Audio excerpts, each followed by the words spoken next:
And so I entered the dimensional rift, seeking the Forgotten One. The air was thick with death and decay. Poor Laura had told me that this place was not for humankind. But I was no longer human, and any vestiges of my humanity were now gone from me entirely. I hungered for revenge. Darkness consumed me. Rage drove me.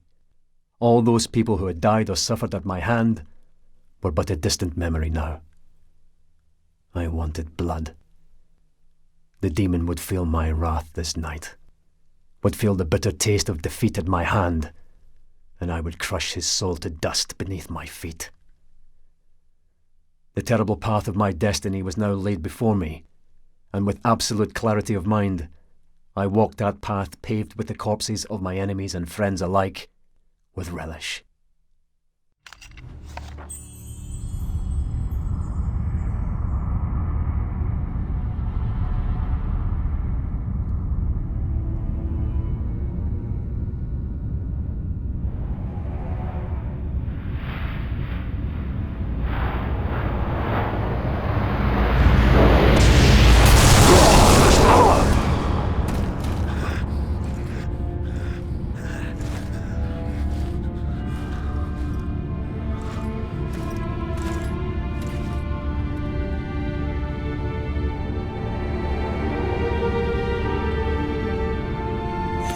So here we are, the Dimensional Prison, and this is going to be the last chapter of the game, everyone, and one that I already practiced up on, because this is by and large, and without question, the hardest chapter in the entire game. Guess it makes sense for the last chapter of the DLC, but it's almost kind of difficult disproportionately, but we'll get to that. I'm kind of familiar with this since I have just practiced it, so I got a few things to say about it, don't you worry. But I'm going to go ahead and wait until a lot of these guys spawn, then we're just going to go ahead and use the crystal, because believe it or not, for this entire chapter, this is going to be the only segment where we have regular combat, or at least regular combat that's mandatory.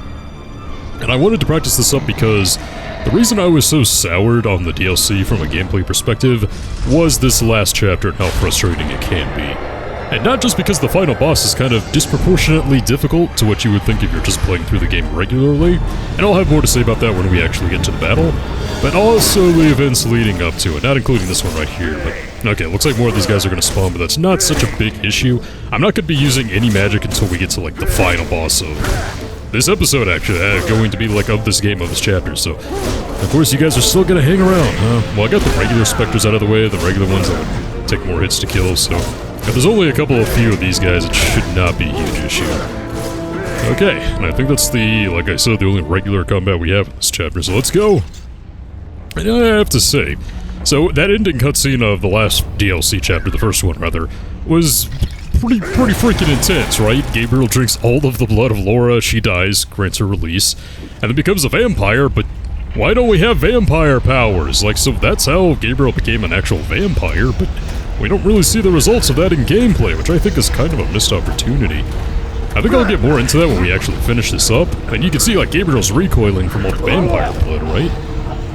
I guess the story is that, like, his powers haven't fully activated yet or something, but how cool would it have been if, I'm not saying change the gameplay up exactly, but, like, if all of our moves were super powered and Gabriel just became, like, this overpowered monster compared to what you had in the whole game up to this point. So when he takes on this guy, number one, it would be more believable. Also, from a gameplay perspective, you could really sell that Gabriel's a monster now. Like, he's a vampire, he's supernatural, he's immortal. He's way stronger than he was when he was just a regular man, but we don't get that, unfortunately. And here we go, the Forgotten One. Size big, difficulty high. The Bernhard family were responsible for a vast number of hideous crimes, most of them involving foul sorceries and demonic rituals. The most horrible of them was the summoning of the creature known as the Forgotten One, an evil monster of immense power. This entity was the sovereign of the elemental plane of darkness and quickly escaped the Bernhard's controlling magic. Finally, the three founders of the Brotherhood of Light fought the demon and used their powers to imprison it forever. Or so they thought. Today, the monster impatiently awaits the time for its release, eager to seek retribution against all humanity. Strong against everything, yeah, as we're gonna see. This guy doesn't go down very easily. Oh boy, my favorite part in the game. When I was thinking of how difficult... You remember when we escaped the fiery furnace kind of in the Land of the Dead towards the end of the main game? How I thought, like, it was way more painful than it actually turned out being. No, I was thinking of this segment. It's very similar. Because we still got the lava pit down there, right? And we still have to kind of navigate, sections that aren't, like, super duper obvious. But the thing is... You gotta hide from the Forgotten One, because he's super powerful, and if he sees you, it's gonna be a one-hit KO. Like he saw me right there. Boom! One-hit KO. Go back to the beginning. So you gotta be pretty careful about that. And I actually didn't mean to show that off. I thought I had done the right thing. You're supposed to climb up, which I guess you have to go a little bit to the left before you do that. But yeah, enjoy that. The entire climb up here is going to be, well, you better get to that one spot on the screen. And if you don't, well, go back to the beginning. Game over for you. One-hit KO. Okay, well, to be fair, it's not actually like a go back to the beginning every single time. I think, it's one of those things where... I think developers playtested this, or, they got someone to playtest it. They said this isn't fun, like, why is this the case here? God, you can just barely get up here in time. So, the checkpoints in this last chapter are numerous. Like, it's way more checkpoints than anything we had during the main game. And it's kind of crazy. Why would they design it to where there's so many one-hit kills, there's so much trial and error? And then only to slap a band-aid on it with very frequent checkpoints? I don't really get it. Is it just supposed to hammer home, like, how dangerous this area is compared to the rest? I don't really buy that, because we've been in super dangerous areas like crazy so far. Like this pit of lava right here in whatever dimensional prison, dimensional rift, whatever. Like, this isn't so far removed from what we went through in the main game to where I have to be like, oh, wow, it's justified that we have all this, like, cheap difficulty right now. It's like... No, it's really not all that different, I don't think, so... Whatever, man. It's another reason why I wanted to practice. I didn't want to have to trial and error this like crazy. Whenever I actually had the cameras rolling right here, so... And thankfully, they do put the glowy ledges, which they weren't really doing a whole lot of towards the end of the game, really, but... Again, I feel like it was a band-aid solution when they figured out, this last DLC wasn't all that great. I don't know. If it was up to me, like... Don't do the DLC, but just incorporate the story elements kind of into the story more naturally. Like, it's a big deal that Gabriel just became a vampire, but it doesn't really feel like a big deal because we're in post-game DLC, and it's just...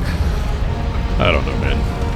I tried to think of, like, ways that I would try to incorporate it into the main story, and honestly, forget the Forgotten One.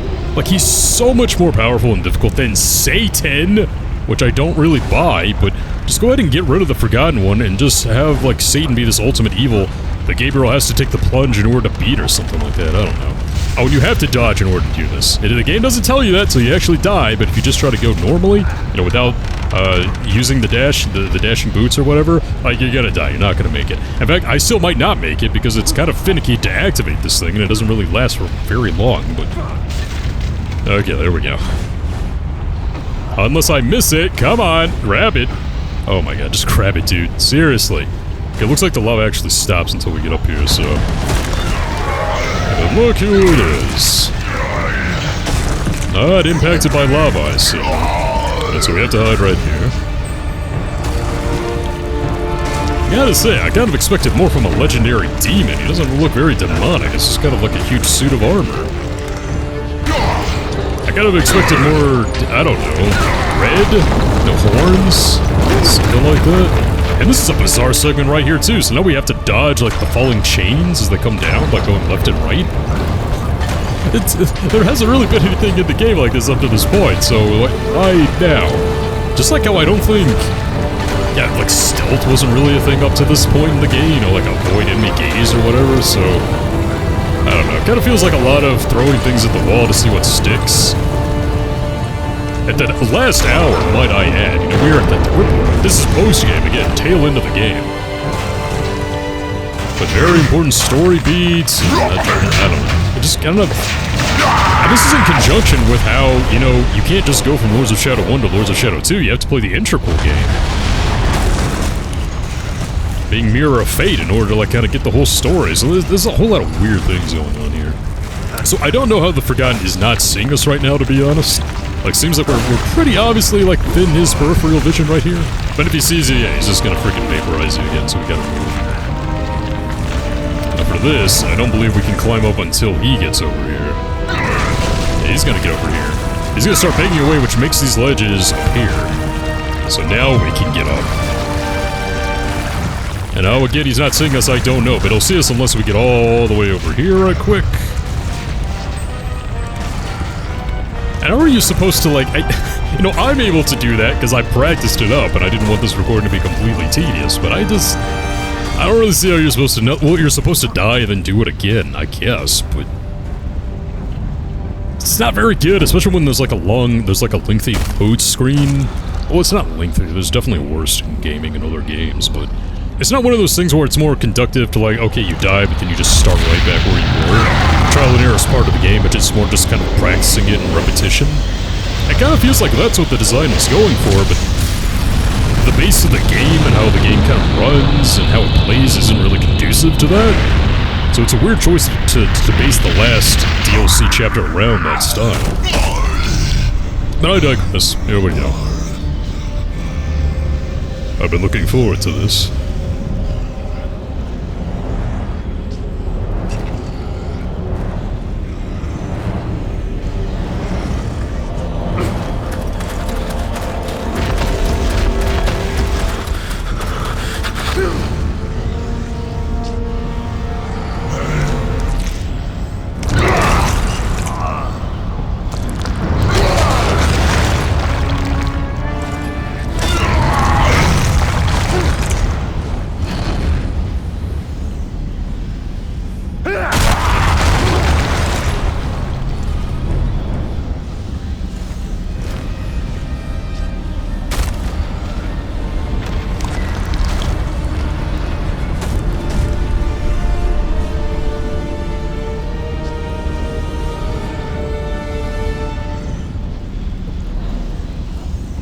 What is this? A human here? Who are you? Fool! I am your destroyer, demon. You! Pathetic mortal. Nothing can overcome my power. That outfit. You are a warrior of the Brotherhood, but something about you is different. Your soul is unusual. Mark my words, when I am through with you, you will beg for your miserable life! Is that so? You think you could defeat me now that part of my power is destroying the seal? Hear me, warrior. My power is unlimited. I will strip the living flesh from your body and devour your soul. Enough talk! Have it! Oh, he said the line. He said the line. You heard it. He said the line. We've all played Symphony of the Night. We know the line. Oh, I love it because we know that he becomes Dracula. Well, Dracula didn't say that, but... Okay, so here we go. Part 1 of the Forgotten. He is only vulnerable in the knee area right there. He's got quite a few attacks. I have most of them memorized because oh my god, I don't want to think about how many times I played this boss fight over the past couple of hours. It was... Oh god, it was pretty painful. Oh god, he's moving so slow as well. So as you can see, our attacks are doing a whole lot of nothing right now, so very quickly this is going to get very, very tedious. And you saw right there, that is his most devastating attack, is that little swipe that he does. Because for the most part, you can dodge out of the way of a lot of things and get out of the way of them very quickly. But that one little slash attack, that one right there, not so easy to dodge. So I'm going to try to avoid using any magic whatsoever and keeping as much health. Just because, like... how should I say this?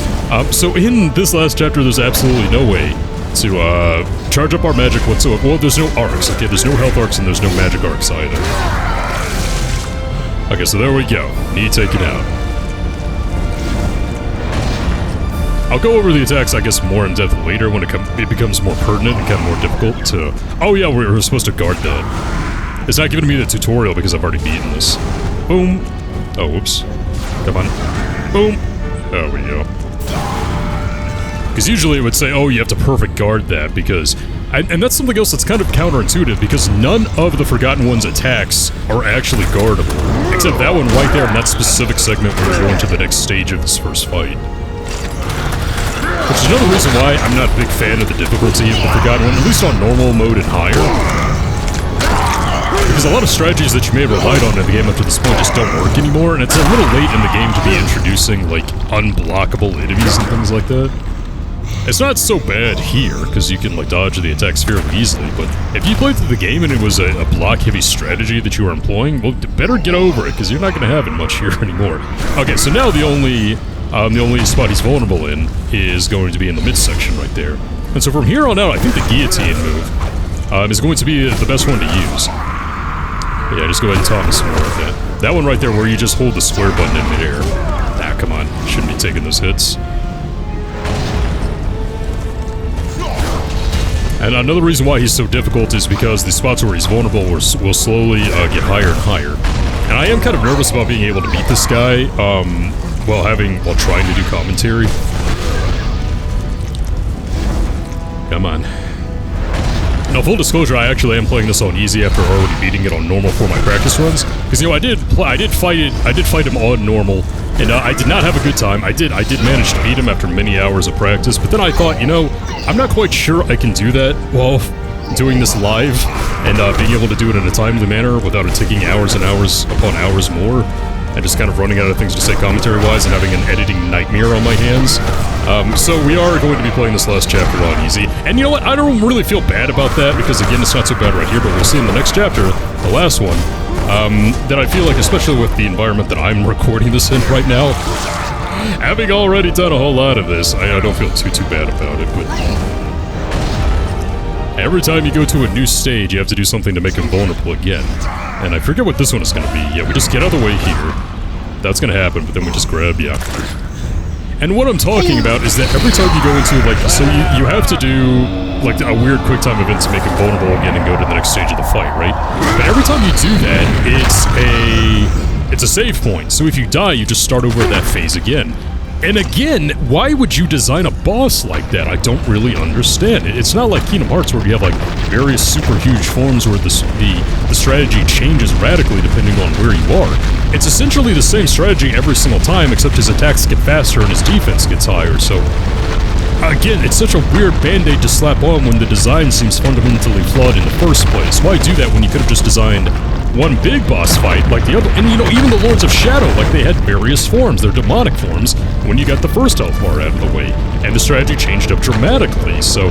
It's a design choice that's very counterintuitive to what the game has so far, and also counterintuitive to the core style of gameplay that we have, so...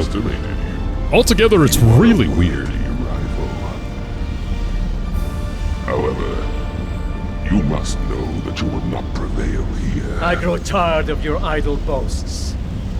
Trust me, they will be the last thing you will ever hear.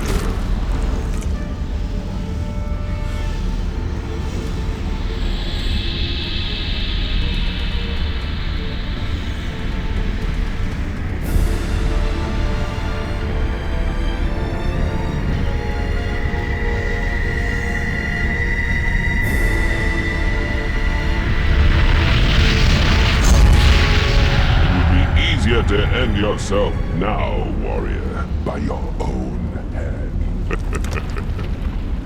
You will suffer. That I can promise. You will never find peace. In light, no darkness.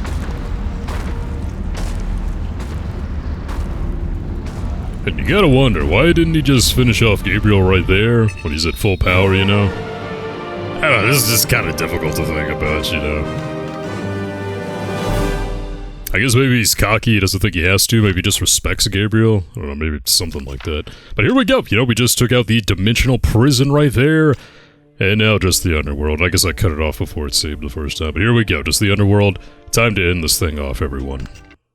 Despite his boasts, our last confrontation had proven to me that the demon could be hurt. I would need to be patient and bide my time in order to take the opportunity that I knew would eventually come. I could wait a lifetime for that moment, but I didn't care anymore. I was past that now. Time was my friend, and an eternity of blood my destiny. I would make this monster pay. He will know fear. He will taste the bitterness of defeat and look into the eyes of the dragon as his life force spills onto the ground before him.